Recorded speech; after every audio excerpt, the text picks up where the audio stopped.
Uh, we're going to get started in just a few moments. It looks like a lot of folks are still logging in. So if you'll be patient for just another moment or two, we'll get started. Thanks for joining.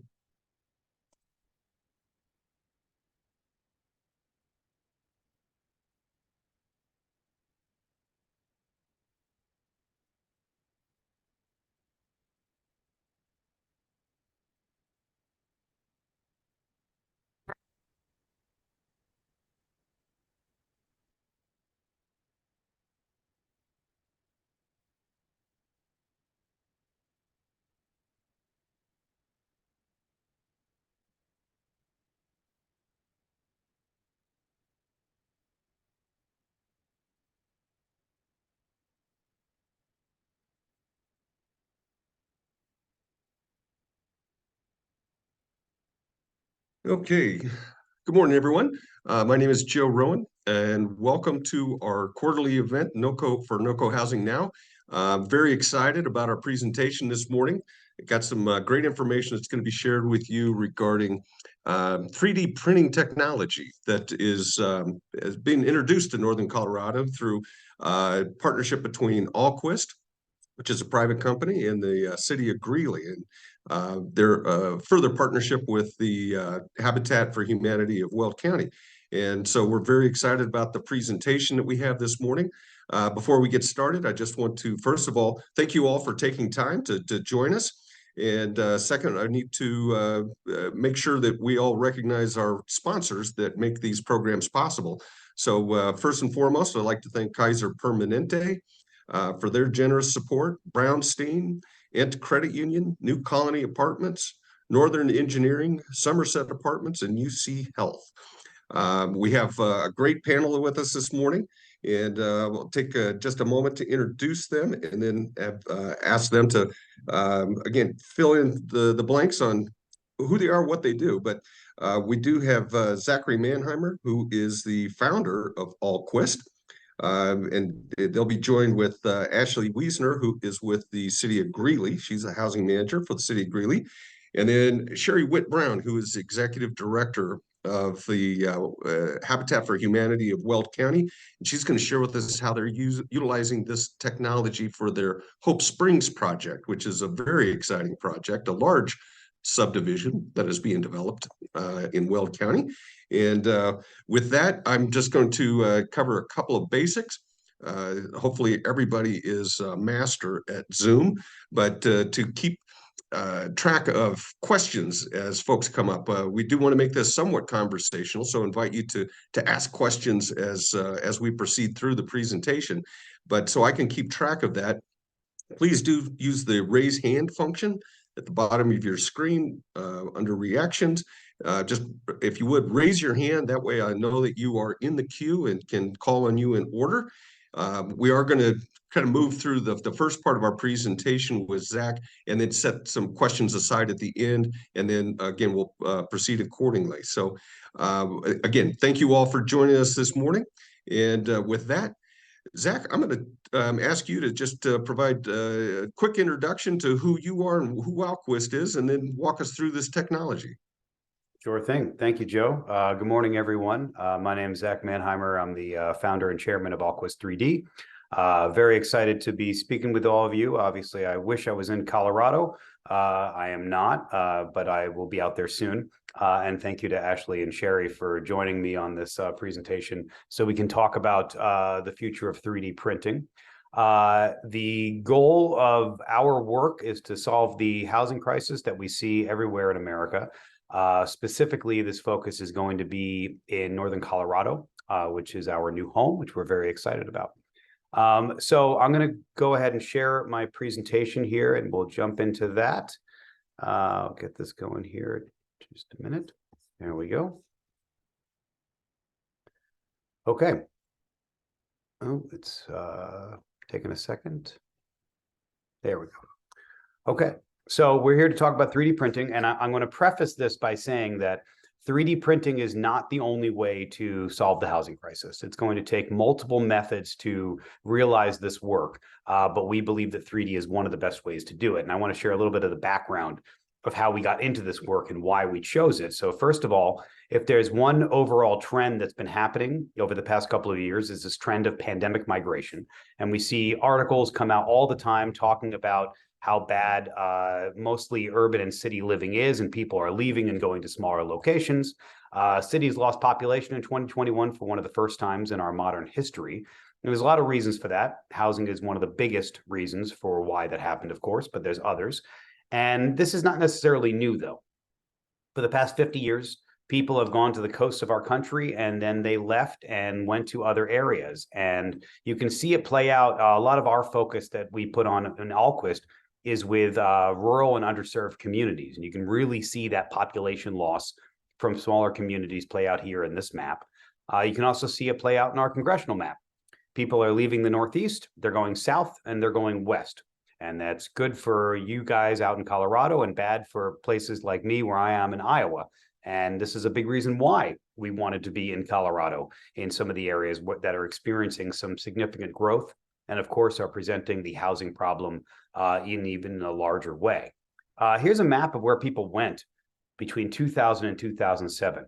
They largely went to what we call second cities. Minneapolis, Kansas City, Nashville, Austin, Denver. You saw this blow up over the past 30 years of the region really just expanding dramatically. I know that, of course, in Fort Collins, you've always had the university, and I live in Iowa City, which is also a university town where University of Iowa is. Everything revolves around that. You guys almost became part of the Denver Metro over the past couple of years, and that's certainly not what you intended to be initially. So these changes are happening everywhere. But today, we're in the rise of the third city. And that's places like Des Moines, Iowa, Boise, Idaho, Albuquerque, New Mexico, Little Rock, Arkansas, Birmingham, Alabama. These are the cities today that are experiencing that growth at the same rates as Denver saw 30 years ago and as a place like San Francisco saw 100 years ago. Per capita, it's the exact same pattern. And before COVID, we used to say that around 2030 to 2035, these third cities would become oversaturated. And that would be the time where we'd be all communicating by video chat and et cetera, et cetera. Obviously, everything changed. So there's a lot of reasons why COVID forced everything ahead by about 10 years. Remote work is one of those reasons. But now we are in this three-headed migration monster that is unprecedented. We've always had financial migration. Now we have pandemic-based migration, and we have climate-based migration, people not wanting to live around where there's natural disasters all the time. So you add all this up, and we are seeing about 15 million Americans who are on the move right now, all looking for new places to live, work, and play by the time 2024, 2025 rolls around. Where are they going to go? And smaller communities, we're seeing an uptick. This is Greeley, this is Fort Collins, and this is even more rural areas surrounding those areas. But there's no more rhyme or reason that makes people move anymore. There used to be a steady drumbeat of first city to second city to third city and so on. Now people are leaving New York City and going to Clarksdale, Mississippi, and everywhere in between. There's only two things that make that change. For the first time in our modern history, you don't have to be attached to a major urban center to experience the best arts and culture, the best business or educational opportunities. You can do it anywhere. But that means you have to have two things: a strong broadband signal and an affordable, appropriate home to live in. That's at the base. So we created our community hierarchy of needs with this in mind. We've done a lot of master planning and economic development work in the past. That's how we got into the 3D world, is that every single community we've gone to in the past 15 years, regardless of their size or location, housing is their number one concern. And it doesn't matter how many cool breweries or cultural centers or coffee shops that we open. If we don't have anywhere to live, none of that matters. So housing's at the base, and that's where we put the focus on. So here's the basic problem. Every time a home increases in cost by $1,000, we displace over 150,000 American families. That's the big thing that we're chasing and we're trying to solve. We believe that 3D printing is one great solution to solving this issue. We still have a lot of work to do to get there, but we're well on our way. So we created Alquist 3D with this mission in mind. Our goal is to focus on rural and underserved communities and smaller communities throughout the country and help them solve the housing crisis using this new technology. So we know inventory for homes are at historical lows. We know the costs keep going up. We just surpassed $400,000 as the median home price in America, which displaces most Americans. We also have things that our younger, more millennial generations do, which are really interesting, like some of the bullets here on this slide that I'll just leave there for your viewing pleasure. So always interesting. So here's what is really intriguing, is that 3D printed houses using concrete is not necessarily new. This is a video from 1934. This is basically how we do 3D printing with concrete today, except we don't stand on a scaffold and dump the material directly into the hopper. We have a slightly more efficient process than that, but this is basically how we do it now. Now, we at Alquist know the way that we will experience true success is when we finish one of our homes and we can nail the choreography like these three guys do right here. Unbelievable. Look at that. So our first home that we did was with Habitat for Humanity in Virginia, in Williamsburg, Virginia. Habitat is an organization that's near and dear to our heart. Their mission is almost identical to ours. So we were jumped at the opportunity, and we've worked with them many times now. And we're super excited to be working with Sherry and her team there in Weld County. But this home was done in Virginia. This home became the first ever 3D printed home in the world to be owner occupied. Now, that was not our intention. We got lucky there, but it worked out just very well. This is the home. It's a 3-bed, 2-bath, single-story slab-on-grade home, about 1,290 square feet. All we did was print the exterior walls of the home. The rest of the home was built out identically as you would any other home. And this is important to note. All we're doing is printing the walls of the home, and in many cases, just the exterior walls, like this home. The rest of the house, we still need our plumbers, electricians, HVAC folks, roofers, etc., to build out the rest of the home. This home, we smoothed the concrete out using a proprietary winch that I'll show you in a moment to achieve this look that's almost like a stucco-like look. Inside, you would never know this home was 3D printed. The homeowner chose to put up drywall around the wall systems there. Of course, you don't have to do that. But this home has performed very well, and the Stringfield family has lived in it for over 2 years now. Here's a short video of this home being printed. So what you're seeing here, that little white piece there is what's smoothing out the concrete. We used a large gantry-style printer to print this home. So every time we print, we're printing 2 sides of the wall system that are roughly 3 inches wide with a 6-inch gap. And we can make this any width that we like. That's just how we do it to achieve our R values. In the center there, in that cavity, you can see right here, we do put some reinforced steel ladder systems every 12 inches. We also can put rebar and all thread directly into the cavity for more structural support if that's necessary. We run our electrical conduit through the wall system. And then when we get to the top, we pour a bond beam. We spray foam insulation directly into the cavity to achieve our R25 or more, and then you connect the roof directly to that system. Once that's done, the rest of the home is built out the whole way same as you would build any other home. So this is April and her son Xavion. They're the proud homeowners of our first home there in Williamsburg. We talk to them all the time. They've been living there for over 2 years and have had no issues, and for some reason have not grown tired of the constant drumbeat of media that are always asking them how things are going. So they're wonderful people to work with. Our third and fourth homes that we did recently were in Newport News, Virginia. We're actually dedicating these in 2 weeks. In Newport News, these were Habitat for Humanity homes as well, the same chapter there. These homes, we used a different printer, but still a gantry printer. You're going to see the size of this printer here in a moment of really how big the scope is. These things are monsters. They are capable of going up multiple stories. These are overkill for doing a single-story, single-family home right now. And we didn't know that until we started working with these. These printers cost over $1 million. They are, you need 3 or 4 tractor trailers to move them. They take 2 or 3 weeks to set up and calibrate. They're overkill for single-family homes. When we start going vertical, they're going to be better. So we've made a switch. I'll show you here in a moment. But these were the 2 homes that we printed side by side there in Newport News. And they're going to be, folks are getting the keys to those on December 11th next month, which we're really excited about that. These are just some shots from when we finish that print. there in Virginia. So here's a couple, some facts and figures about 3D printing.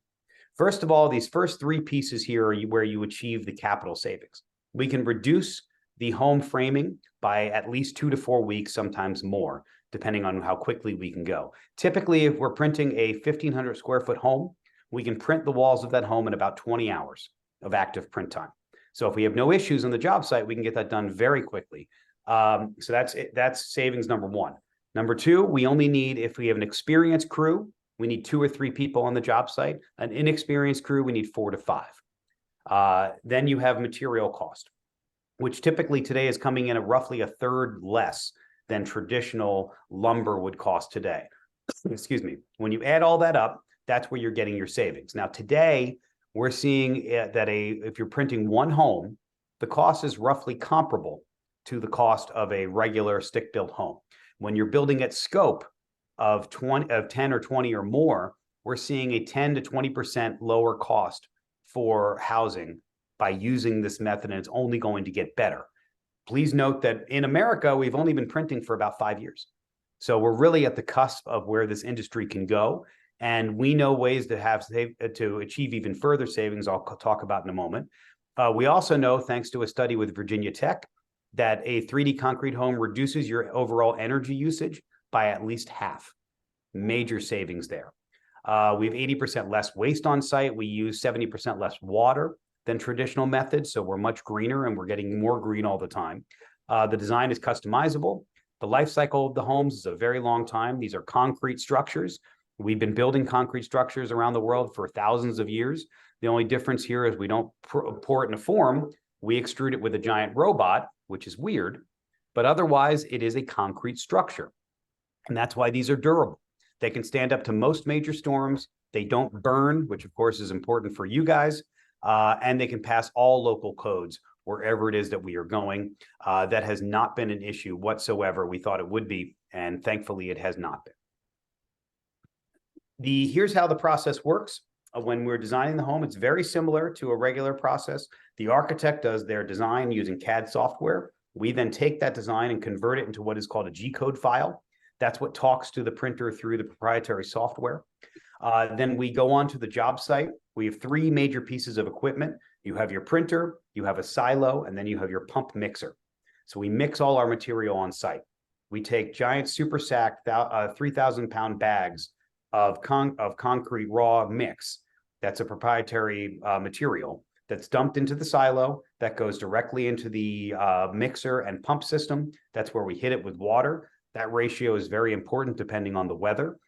Then that material is pumped through a hose directly to the nozzle head, and we print out the home layer by layer.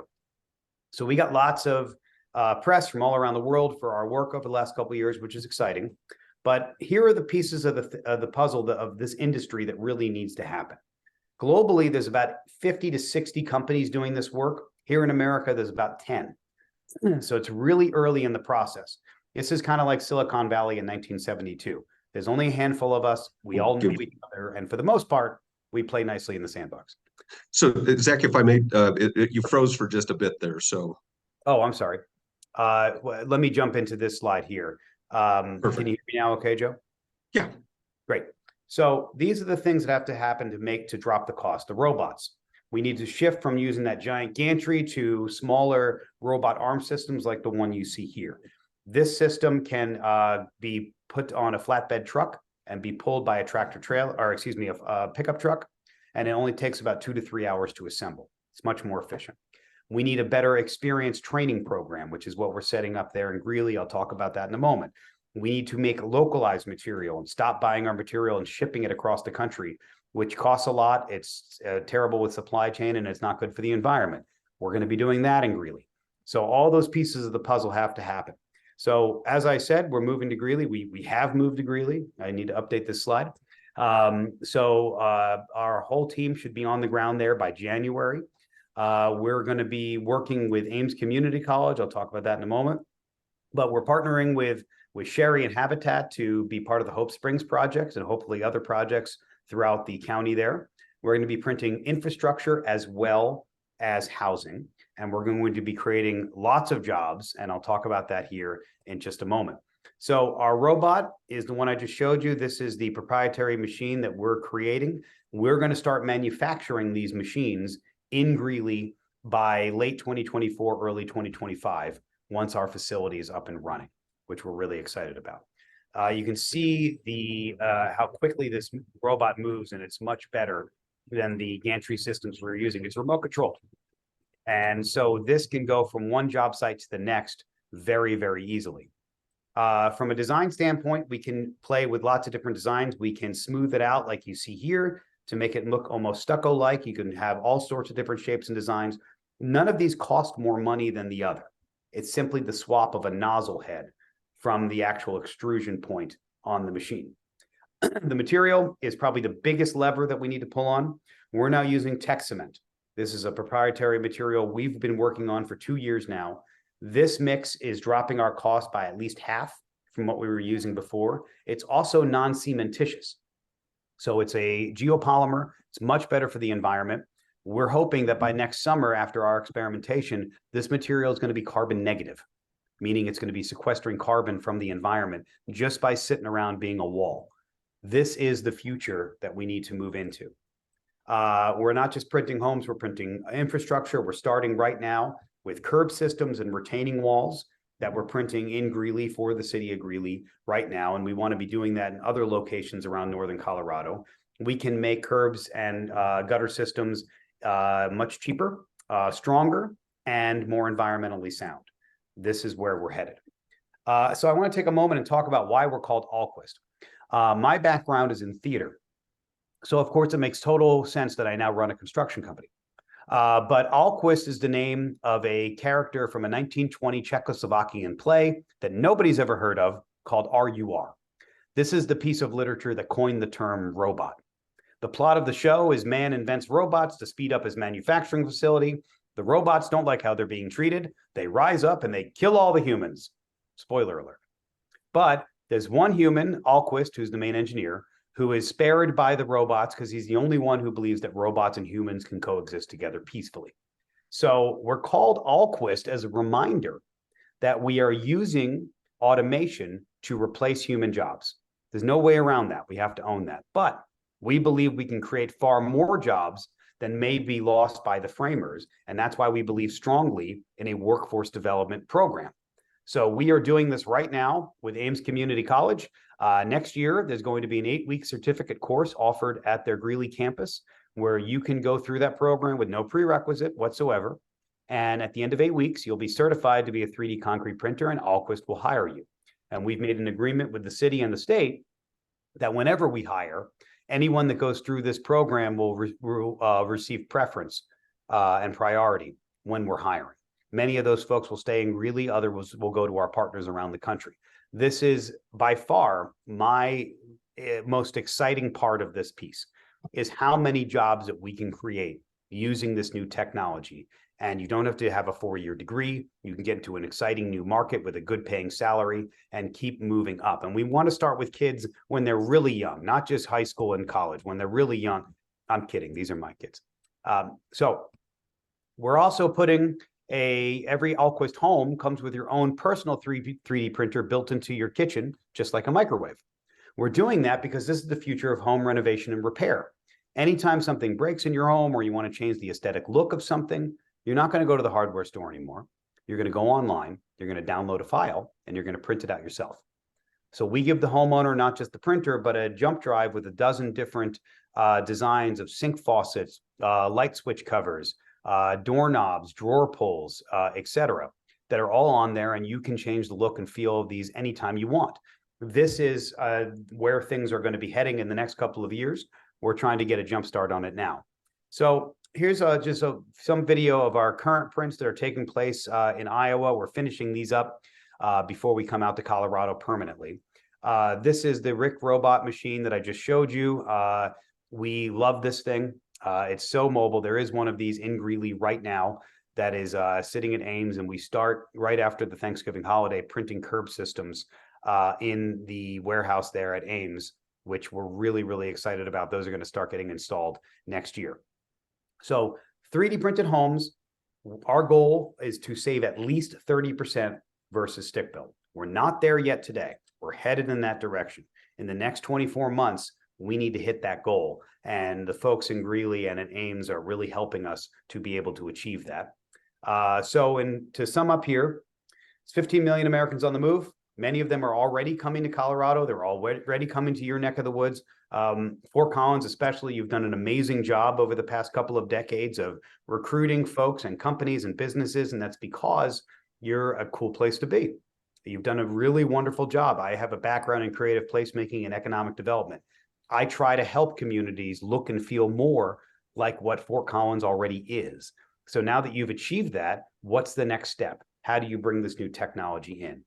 Here's a list of some rural towns I've personally been to in the past year. And it doesn't matter if we're in rural New Hampshire, rural Colorado, rural Mississippi, everybody has the same problem. Housing, not just affordable housing, housing at all levels. That's what we have to fix. And I want to close here from a quote from one of my mentors, Richard Florida. And he says, "The remote work revolution promises to change the way that Americans work and live. It will allow smaller cities, suburbs, and rural areas to compete with the superstar cities on the basis of price and amenities. It will shift the main thrust of economic development from paying incentives to big employers to investing and building up a community's quality of life. As communities attract more remote workers, their tax bases will grow, allowing them to improve schools and public services, benefiting everyone. Eventually, companies will come too. That holds out the possibility of a better, virtuous circle of economic development." This is my background. This is what I believe in. We are doing this work to benefit communities and see how we can grow, and hopefully we can benefit the environment along the way. So thank you so much for your time this morning. I'll stop sharing my screen here and look forward to being on the panel with everybody else. Terrific. Well, Zach, that's really exciting information that you're providing us, and a very cool demonstration of how that actually works. Well, folks are maybe contemplating questions of their own, which, by the way, again, just as a reminder, if you do have questions, comments, other input that you're looking for, feel free to raise your hand. And I see we already have our first from the Double S group. So please unmute and fire away. Hi, Joe.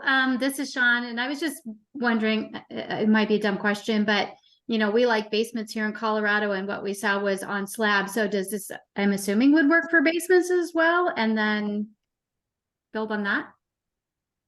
Sure. And I will say this, speaking from my basement, yes, we can do basements. We weren't unable to do that when we had the big gantry printers. With the robot arm, we have a 12-foot span reach with the robot. So we can either reach down into the cavity, or we can put the robot down there and print the wall systems, depending on the design of the home. So yes, we can do basements. Terrific. Just a question that comes to my mind, well, two actually, Zach, if you wouldn't mind addressing. You'd mentioned that at least the gantry system can do multi-story, or can the robot also do multi-story? And related to that, I would presume that this technology can also be used to construct multifamily properties. Yes, and that's the big goal here. Once we're able to do that at scale of that size, that's where we're going to see the best cost savings. So yes, we can do multiple stories. We're not limited by anything other than imagination. That's really where we. Next year in Rogers, Arkansas, we're going to be printing our first 2-story unit right there. And our goal is to be able to do at least 3 or 4 stories by the end of next year. Oh, fantastic. And relative to the partnership that you have with Ames, is the certification process, is that just for operating your equipment, or does it come with also training folks that can do, again, the plumbing, electrical, the other trade that are necessary for your builds? It's a great question. That's a nod to where this can go. So it starts off as just training to do 3D printing. But we are anticipating multiple courses on how to do the build out of a 3D printed home, which is a skill unto itself that we're training on. And Sherry saw this firsthand with one of our partners in Virginia. His name is Craig Meadows. He's the construction manager for that chapter of Habitat. Nobody on the planet knows more about how to do the build out of a 3D home than Craig does. But this is a skill that needs to expand. So we anticipate there being other courses specifically in that, as well as in robotics and the design of the robots, material creation, design, this is going to grow and probably move out of the community college level as well. It'll always stay there, but we anticipate other courses being offered at the university level as well. Fantastic, fantastic. Okay, I'm not seeing any other hands raised. So if I may, I'm just going to ask another question and maybe just talk about, how your technology is going to be used. You've already alluded to that you've got projects elsewhere. So are you setting up multiple plants across the country, or is everything originating out of Greeley? Everything's going to originate out of Greeley for the moment. So the way that we're structuring this is that anything printed in Colorado, or probably just in northern Colorado, Alquist, our company, will do that work. Everywhere else, we have projects in 7 different states right now. We're creating franchises. So, but the goal of those franchises is that everyone's going to come to Greeley for training forever. Greeley is going to be our hub. So I can tell you right now, we're going to have a franchise most likely in Ohio, South Carolina, Georgia, Louisiana, and Arkansas, the 5 states that we're talking to right now. All of those folks in the new year are going to be coming to Greeley, getting their training out there, and then opening satellite offices. And then the folks that we're training at Ames, the students, when they finish the program, they'll be given the option of either staying in Greeley and working with us, or if we're full up there, those folks will be able to transfer to other areas around the country and work with them on a temporary or permanent level. So this is going to be expanding. We have crazy amounts of demand. We get called basically every time there's a natural disaster, which is unfortunate, our email boxes blow up. I mean, I'm still answering emails from the folks in Hawaii after the fires there. And so this is a need everywhere. We got a call on Monday this week that the U.S. Virgin Islands needs 4,000 homes. We can't possibly service that at scale. So we're working with them of how do we set something up there. But all that knowledge base is going to come out of Greeley. Terrific, terrific. And it also looks like the robotic machinery would work for infill development as well, correct? Absolutely. All the homes we've done so far have been infill lots. Ah, terrific. Okay, great. And so just maybe just put a finer point on it. Can you give us an idea of what your cost per square foot is for the finished product at this early stage in the technology's development? It's a hard question to answer because our cost is only the wall systems. The rest of the build out is completely up to the GC. We don't do that work. But I can tell you that what we're seeing right now is probably at the very least a 5 or 10% reduction in cost for the framing of the home. But I'm trying to be conservative. I think it'll be much higher next year after we do the next 2 to 3 months of R&D that we're going to do there in Greeley. Terrific, terrific. Well, speaking of Greeley, again, I don't see any other hands raised, so I'm going to introduce Ashley Wiesner, who is with the City of Greeley, the city's housing manager. And Ashley, if you could maybe walk us through a little bit about what the conversations were like. I mean, this is again very cutting edge technology. It's a big commitment that the City of Greeley has made, as well as the state of Colorado. But it can be sometimes difficult to have those conversations internally as to how you do something that hasn't been done before. And again, maybe some concerns that neighbors or homeowners might have about what's actually being constructed. Can you walk us through a little bit about how that process went internally to the extent that again, we don't want you to share any inside non-public information, but just walk us through how would other communities benefit from your experience? Sure. Yeah. Well, thank you. I'm assuming everyone can hear me okay. Yes. Okay. And Joe, I don't know, a lot of that information that you just went through is within my slides. And so I don't know if you just kind of want me to run through my slide deck and then I can kind of just freely talk about some of that stuff as I go. Sure. That'd be great. Is that okay? Okay, great. I'm just going to start sharing my presentation.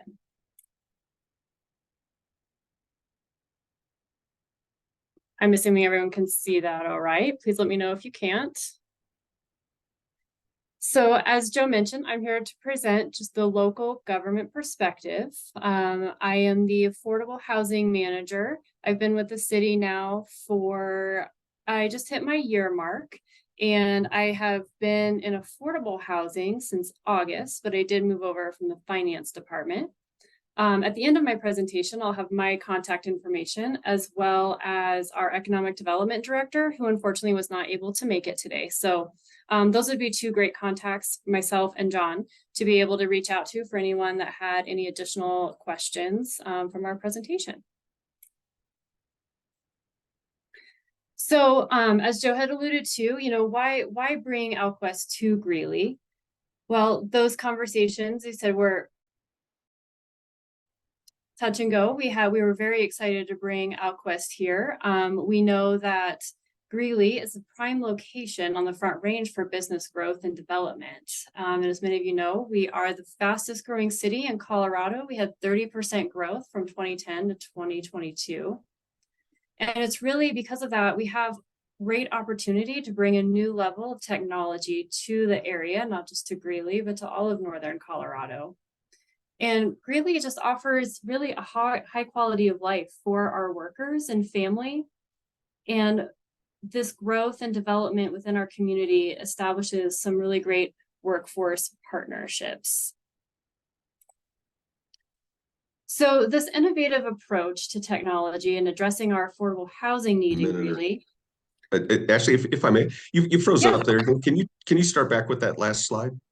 Oh, sure. Were you guys able to hear what I had said about this? I was just talking about how our community is the fastest growing city in Colorado.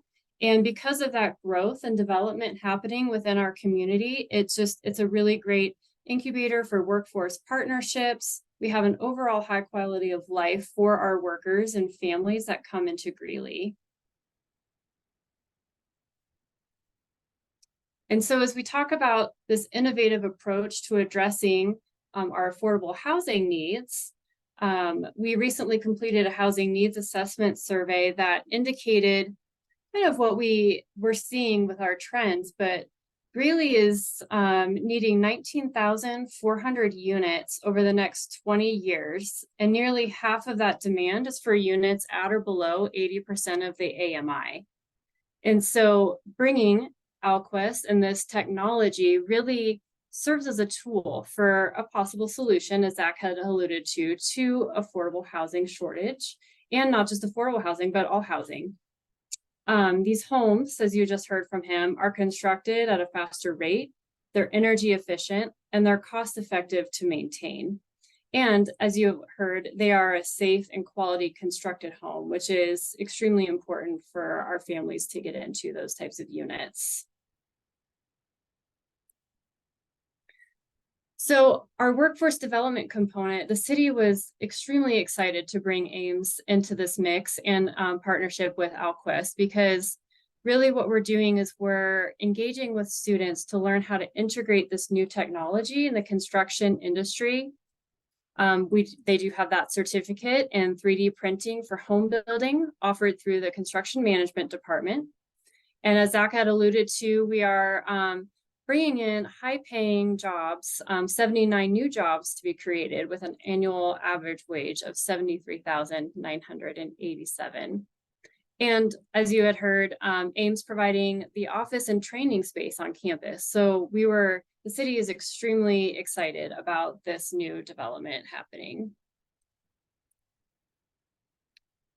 And it doesn't always come easy with these types of conversations and having that, bringing new workforce into the city. But the new technology, of course, is an opportunity and a challenge. Not everybody is comfortable with the technology, but it is an opportunity because we are seeing a new generation coming in and getting excited about learning how to build and operate a robot, and being ingrained in that type of trade is really exciting. We're seeing with that new generation.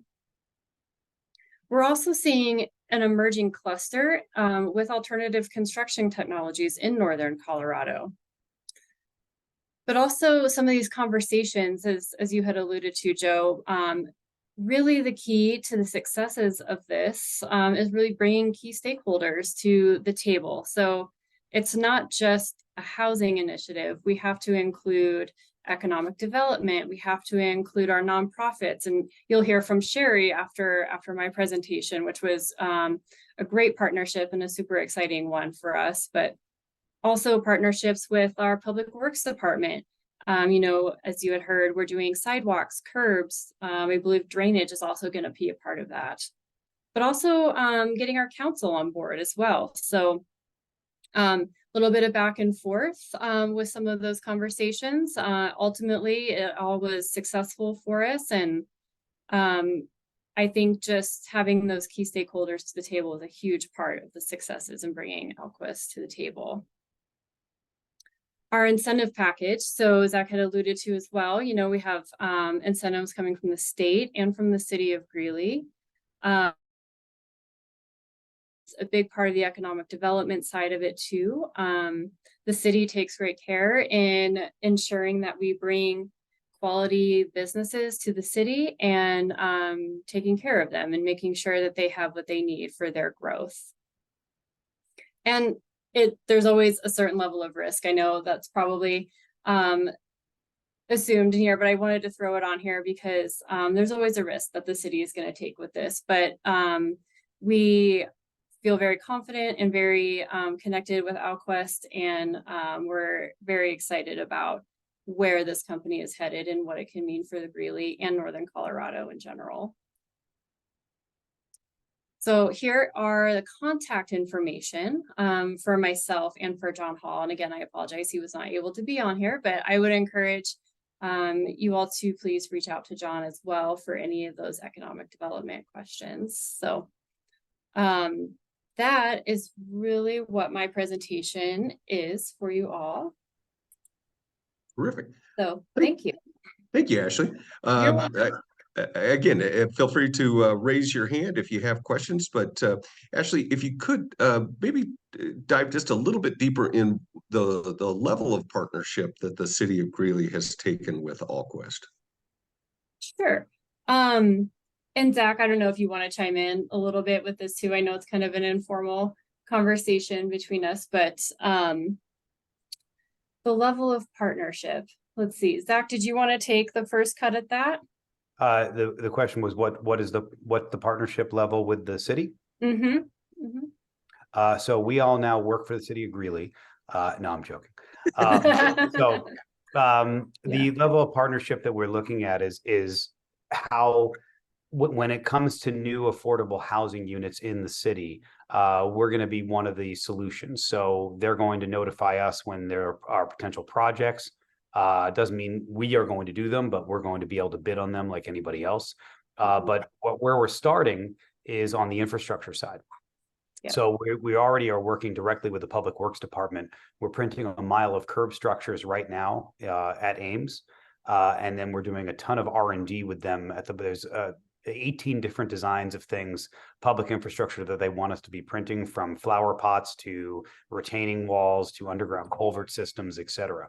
So that's going to be the basis over the next couple of months. It's also going to let us do our R&D with our new material to see how it adapts and works in this new climate. And then by spring, we'll have all that sorted out and we'll be starting the housing project with Sherry at Hope Springs. Yeah, perfect. And on the affordable housing side too, in my role as affordable housing manager, I see lots of different aspects of affordable housing. And so as we develop our housing department and our role in the community, we are excited to integrate this new technology into what our needs are going to be for the future, especially in the next coming years, as we can start looking at different models of 3D printing, multi-level, perhaps, there's 100% accessibility. There's a lot of different aspects of the 3D model that we're really excited to integrate into our initiatives. Fantastic. So what advice might you be able to offer? Obviously, Ashley, you weren't part of the conversations from the city perspective when this all came forward, but what advice would you provide, Zach, and maybe you can chime in on this as well. What advice might you have if this conversation were taking place in other communities in Northern Colorado, so in Loveland or Estes Park? Are there advice that you might give for how you would approach that conversation? Sure. I would just start in with by saying, start those conversations, like you said, with your key stakeholders early and connect with them often, and just ensuring that you are building those relationships. And that's an extremely important piece, is the education and what benefit it'll bring to the community as a whole. I think ultimately is the goal of how we can make our communities higher quality of life. Were there objections that any significant objections that you had to overcome going through that process? And Zach, you've done this in a few communities, so you might have that additional perspective. Mm-hmm. I know from the city standpoint, I'm sure you can go back and watch some of our recorded council meetings and see kind of how those conversations went. And like I said, I was not a part of those conversations with the city, but ultimately I know that we were successful, and each community is going to be different. So I'm sure, Zach, you can chime in too on some of the challenges you saw with Greeley are going to be different than some of the ones you saw on the East Coast. But sure. And sorry, I lost signal and jumped right back in. What was the question? Well, so what advice might you have based on your conversations in other communities around the country? If other communities in this region were wanting to maybe look at this technology, are there advice or cliffs that you'd advise to avoid? What kinds of objections were you hearing? Maybe about the technology itself, or what it means again for the way they building out their communities the way they envision. The good news about this is that because this is such a new technology and industry, we haven't really heard any objections, more just lots of questions, because 98% of the planet doesn't know what a 3D printed home is, because there aren't many of them on the planet. So that's going to change, obviously, here in the next couple of years. So the biggest two questions we get all the time, the third was already asked on this call, which is, can you do basements? But the first two are, how do you hang a picture on the wall? Concrete anchors, that one's easy. But the second one is, can you get past code? And how do you work with code officials, et cetera? And I can tell you that that's not a problem. It does take a little bit of time. So we've passed code in 4 different states without an issue. And we haven't even had to change any zoning or code issues anywhere we've gone, because everybody has some sort of code that allows for concrete structures, which we fit into. It's really an educational piece of what is the material, how does it work? There's stringent testing that we do on the job site with structural engineers and environmental engineers that come to verify that we are doing what we say we would do. So the process takes a bit of time, but that isn't a concern. Perfect. And Sean, looks like you have another question. Yeah, me again. So as far as codes and stuff go, are there any specific issues or challenges or anything you have to adjust for, say, earthquake areas, or even here we have such expansive soils? Does that affect it? It does. It's a great question. So we would do, and we're doing this now in Greeley, we're doing soil testing. And so far everything's coming back just fine. But we do need to do some soil testing. And when it comes to seismic activity, we need to test for that. So some of that work we're going to be doing over the next couple of months this winter in Ames to prepare. So our material that we're using right now is hitting about a 7,500 PSI after a 28-day cure time, which is over 2 times stronger than traditional concrete, which is great. So we're not concerned about us hitting those levels, but we need to demonstrate it to the local officials. So that's the work we're doing now. So that's part of that process. There's no problem getting past code, but it is a process, and it will take some time in any new community that we go to. But certainly having a Colorado community already adopt this, that's going to make it easier for another community like Fort Collins to bring it into play. And we want to be printing infrastructure for the surrounding areas of Greeley right now. We have the facility to do that. So that's a great way to start. These are low-hanging fruit in terms of the 3D printing world. And then we'll grow into doing housing there as well. Perfect. Thank you. So let's switch gears a little bit. And Sherry, you've been very patient listening to all this, and you're hearing your name mentioned a few times. Why don't you again introduce us to the Greeley Weld Habitat as well as your Hope Springs project?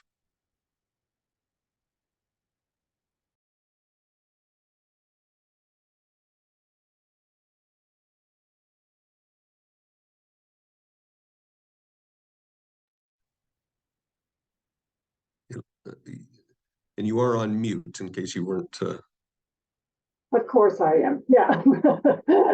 Okay, here I am, everyone. All right. Thank you so much, Joe, and for everyone attending this session, Zach and Ashley. You guys are always tough acts to follow, but I'll do my best to keep up with the both of you and share about this exciting new partnership, both not only for the City of Greeley, but Greeley Weld Habitat for Humanity. Greeley Weld Habitat for Humanity is really like every other housing provider across the nation. We see the affordable housing crisis. We're living on, ground zero, right? The families that walk into our offices every day seeking relief from the high cost of housing. And Alquist and the City of Greeley's partnership is helping us to take our work next level. Greeley Weld Habitat for Humanity. I'm going to just share, first of all, kind of a little backstory. And Joe, I want to kind of come back to something that you asked earlier, both Zach and Ashley, is like, hey, what was some of the advice or what was some of the due diligence that the city went through before I get started? Well, one of the things that I was very excited about is Paul Trevino, the head of our public works department here in Greeley, and I were having just a little cocktail hour at a kind of City of Greeley social. And one of the things he asked me was, what do you think about 3D printing? And I said, I've been following the one in Virginia, the Habitat story there for quite some time, and I'm fascinated by it. And then that evolved to a research and kind of fact-finding mission on behalf of the City of Greeley and Greeley Weld Habitat. So I'm just going to lead into my presentation kind of with, preface how Greeley Weld Habitat for Humanity, the City of Greeley, and Alquist came into partnership on this innovative project. Great. And we're and Sherry, just so you know, we're seeing your home screen. We're not necessarily seeing your presentation. Oh, I'm sorry. Okay. But it's a beautiful picture. That's sunrise, but I love to say, okay, it says I'm screen sharing, so let me see what's going on. Let me try another. What about that? That's still your home screen. Okay. Okay.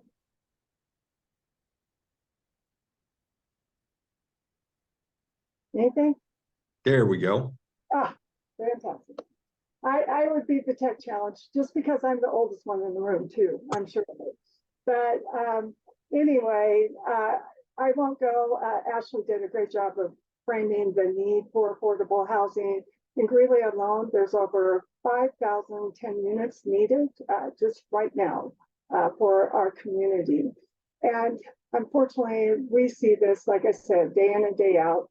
1 in 5 children in the U.S. live in a family who resides in extreme poverty. The poverty rate for our local school district here is 70%. And we really do have a working, essential, large population here in Greeley.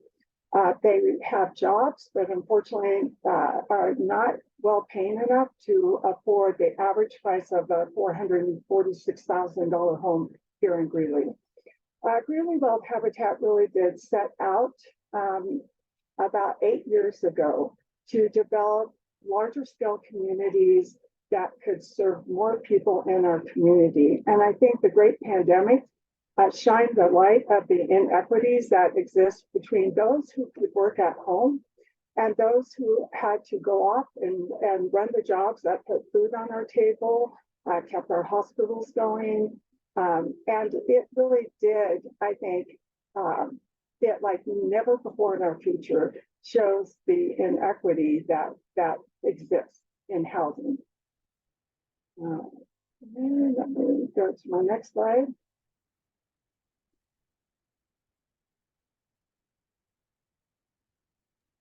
And by the way, I'm pleased to see that I'm not the only one that struggles with how to advance slides. So I know my you have kindred spirit here. okay. So really well done. I know, like I said, not the best at technology, but one of the things that Greeley Weld Habitat has been known for, and with that housing now focus on how do we create more housing for all, right? For those from every end of the spectrum, from affordable to luxury. The niche Greeley Weld Habitat has developed is large-scale developments, and this proceeded long before I came to Greeley Weld Habitat 8 years ago. They were building larger scale developments, taking down larger tracts of land. First started back in the early 1990s with Teeman Village, moved on to Habitat North, which was home to the largest single family habitat subdivision west of the Mississippi for many, many years. That was 60 homes developed between 2003 and 2015.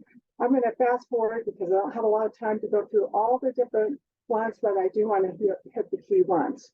Mission Springs is a larger scale development that we developed in partnership with Commonwealth Companies. They are the nation's 7th largest light tech multifamily builder. Together, we built 95 units in Evans in less than 3 years. Commonwealth provided 68 light tech townhomes and cottages, and they are the long-term operators of that development, and Greeley Weld developed and built 27 paired and single-family homes. This did replace half in Evans of what was lost in the 2013 flood. This is an example. I just want to show the listeners today and the participants that affordable housing does not have to be less than. These are actual housing products that we have built. In fact, we built the very first blended energy C&E home in the state of Colorado, right there in Evans, Colorado. And that's that beautiful white craftsman style home you see on your left. From this, we were able to really gain momentum and say, hey, you know, we did this 95 unit partnership development. How can we take this and make it a catalyst to build more? And so today, Joe was kind enough to let me share about our newest project. This is Hope Springs. There is a 491 mixed product development. It will also be mixed grade. We have a multifamily partner in this project as well, which is Richmark Companies.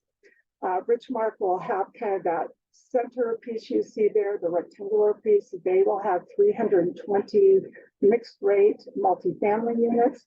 Greeley Weld Habitat will have 174 habitat homes.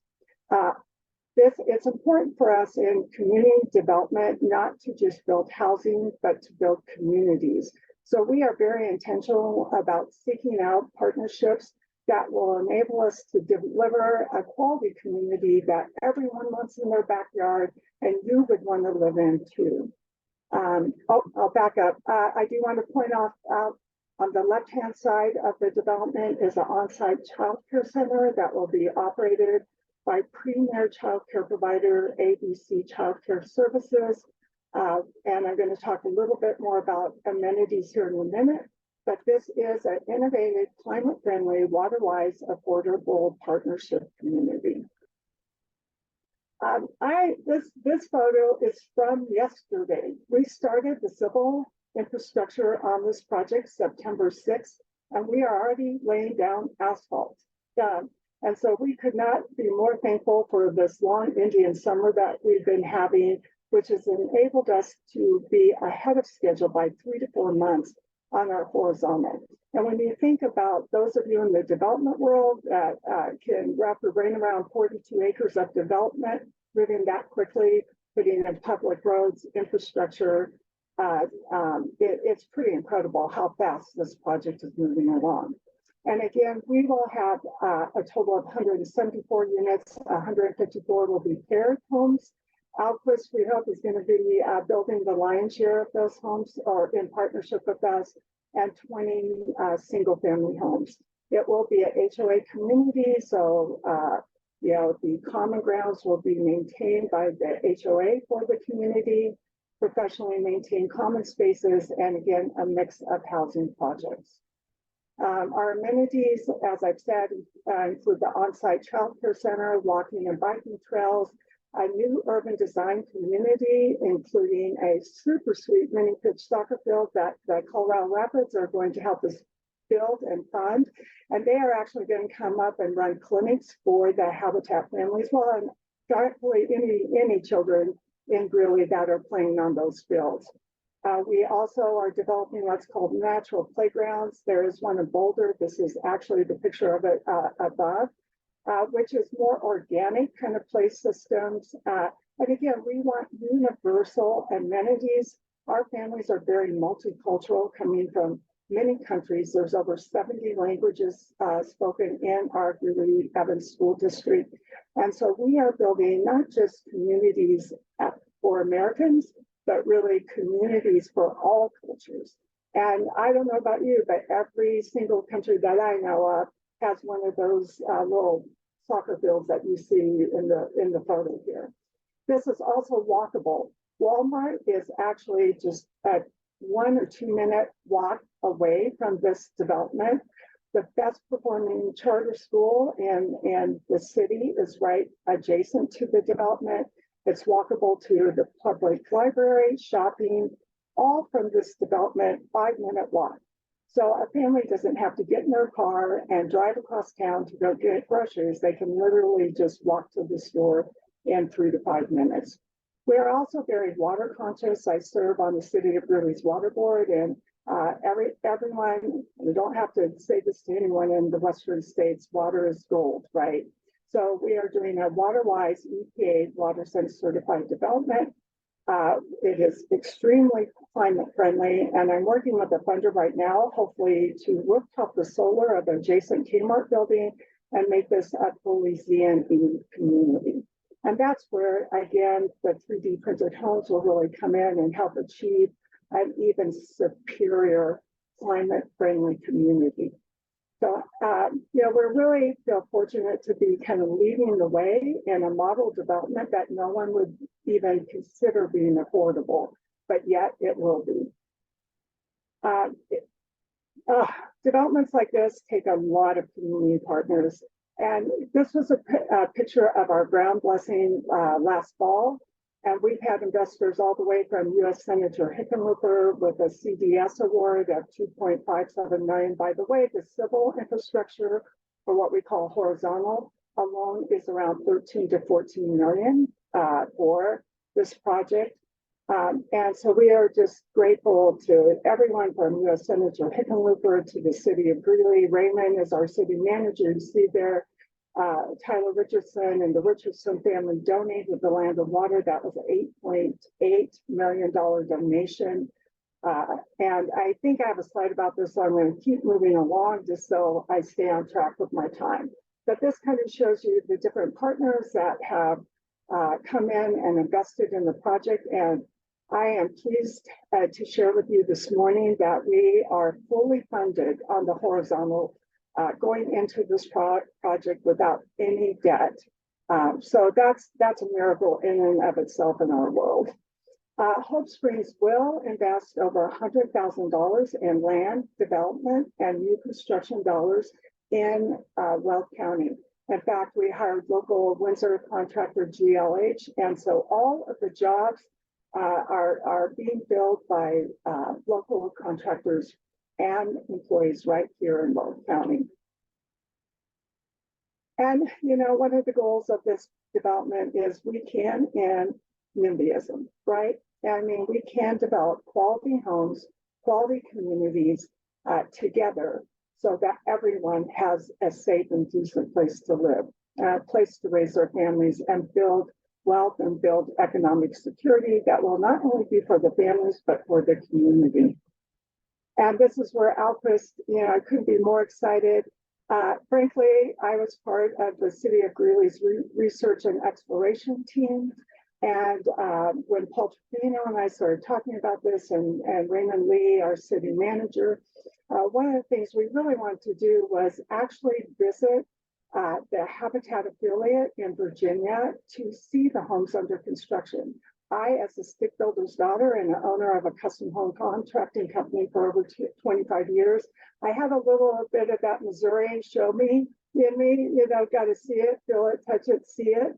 And the first visit we made to Iowa, it was astounding. I came back like a kid at Christmas when I saw this technology and I saw the homes that were being built in Iowa, and had an opportunity to meet Zach and see our alignment with training the next generation of workforce for the construction industry.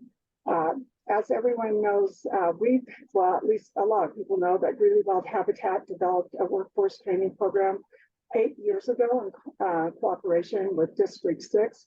To date, we've had 500 students, 100% graduation rate, and the thing I'm most excited for our construction pathway students at Ames Community College is they will have the opportunity to build homes like the one you see right here in this picture. And this is, again, the same home that Zach showed. And this is when I came away from that visit and said, we have to bring this company to Greeley. We are very fortunate that Alquist and the city and Ames have worked out this tremendous partnership. This was a robot when Governor Polis came down and made the announcement, I believe Senator. And this is a part of the future of Northern Colorado. And I'm equally excited about what Alquist brings as far as the construction technology, as I am for the opportunity it brings young people in our Northern Colorado region to many of the students we serve could not afford to go to college, or they're so behind in credits or worried simply about just graduating high school. As I said, our construction pathway program here has been incredibly successful, and this opportunity that Alquist brings takes that next level for the construction pathway students we have attending at Ames. And here's a picture of some of our students on site. I don't need to tell anybody in this audience what the need for skilled trade workers are, but 650,000 open jobs in the construction industry alone. So these students, when you tack on the 3D printed opportunity and education that will provide these students, again, I see my students, often out on the job site, and as I'm telling them about this technology and showing them the photos and showing them what's coming to Greeley, I can tell you this is something that is going to transform their lives as well as our community. All right, and so I'm going to kind of skip through because I think I've gone over my time. Have I, Joe? I don't want to go over my. Sure, Sherry. Okay. All right. So again, this is just our construction pathway numbers. 100% graduation rate, 36% went on to secondary education, 600 students participated to date. This is the one many of you here may be interested in. 85% employed in the construction field. We have moved attendance rates from 37% to 87%. And again, I can't underscore enough bringing in Alquist what will mean to those numbers that we're looking at next year. And not only is Greeley Weld Habitat sharing this with the Northern Colorado community, we're bringing Zach along we've been asked for the second affiliate conference, the global conference that is held at Habitat International in Atlanta, Georgia, 1,300 affiliates, 70 countries. We were asked to present the Hope Springs development model 2 years or in 2021. We've been again recruited to bring our Hope Springs development model along with Zach and Alquist and present that at the affiliate conference. Just much like Zach was sharing with you about 3D printing opportunities blowing up across the nation. We want to see that too for all of our sister Habitat affiliates across the nation, just to be able to build more and serve more in their communities. So that's it for me. So, Terrific. Well, thank you so much, Sherry. Again, anybody has any questions, feel free to raise your hand. But Sherry, I'm just going to ask you if you would, you may have covered this, but the Hope Springs is going to have a multifamily and a single family. Did you say it also includes a range of incomes that you are trying to serve with those single family homes? I think that Habitat Homes will still be the 30 to 80% AMI of Weld County. And we're mainly, still in that lane, Joe, because the need is high and we haven't caught up with it yet. We are working on future communities, even in partnership now with the City of Greeley.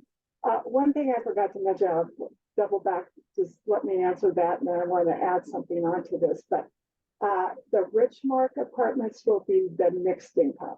So Richmark will have, incomes of every level and they're multifamily. One thing I neglected to share with you is I'm already in conversations with Habitat for Colorado to take the 3D printing homes to other communities more rural, like Fort Morgan and Fort Lupton and Hudson. We've done a couple of veterans builds down there, and I'm hoping to, that Really Well Habitat will do 3 veterans builds here shortly in just this next year. But what we can do that we couldn't do before is I couldn't send out a construction team to Fort Morgan or to Sterling and build 10 or 15 homes a year and keep production levels in Weld County going. Now we can. With this technology, we can send crews out to outlying rural areas and serve them as well as our service area here, right here in Weld County. So this is the opportunity. We also have Habitat affiliates like in Colorado Springs that are already signing up to come to Greeley to take the training and aid. So again, the impact this will have, not just for the region, the Northern Colorado region, but frankly, the whole state, is pretty incredible. That's terrific. Well, what I was wanting to kind of prod a little bit is, and Zach, again, feel free to jump in on this. Obviously, you're doing a lot of great work for Habitat and others that are, again, trying to target the lower income households that can't be served by our current construction standards and styles.